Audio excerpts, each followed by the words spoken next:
മനു, ഈ തെരഞ്ഞെടുപ്പിൻ്റെ ഒരു വലിയ സവിശേഷതയായി മനുവിന് തോന്നിയത് എന്താണ്? എനിക്ക് തോന്നുന്നു ഈ തെരഞ്ഞെടുപ്പിൻ്റെ ഒരു സവിശേഷത ഇത്തവണ പ്രതിപക്ഷത്തിൻ്റെ ഒരു ശബ്ദം കേൾക്കുന്നു എന്നത് തന്നെയാണ്.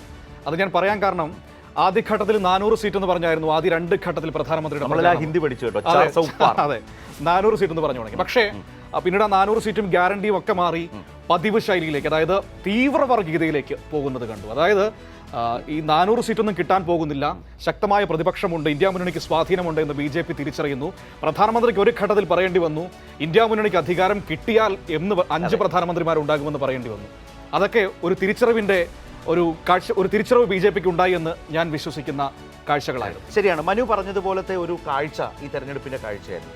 പക്ഷേ വേറൊരു തരത്തിൽ കൂടിയുണ്ട് മനു. അതായത് നമ്മളിപ്പോൾ സ്വാതന്ത്ര്യാനന്തരം ആദ്യ തെരഞ്ഞെടുപ്പ്, ആ തെരഞ്ഞെടുപ്പിൻ്റെ ഒരു ആകാംക്ഷയെക്കുറിച്ചൊക്കെ ഒരു രാജ്യത്തെ പടുത്തുയർത്തുക, രാജ്യമായി ഇന്ത്യ മാറുക, ആ നിലയിലുള്ള ആദ്യത്തെ തെരഞ്ഞെടുപ്പ് മുതൽ ഇങ്ങോട്ട് നോക്കിയാൽ എനിക്ക് തോന്നുന്നു അടിയന്തരാവസ്ഥ കാലത്താണ് രാജ്യത്തിന് വേണ്ടിയിട്ടുള്ള ഒരു തെരഞ്ഞെടുപ്പിൻ്റെ ഒരു വല്ലാത്ത ആവേശമോ എന്ന് പറഞ്ഞാൽ അടിയന്തരാവസ്ഥ ഒരു തരത്തിലും രാജ്യം അനുകൂലിച്ച ഒന്നല്ല. അപ്പോൾ അതിനെതിരായിട്ടുള്ള ഒരു പൊതുവികാരം ഇന്ത്യ വീണ്ടെടുക്കുക.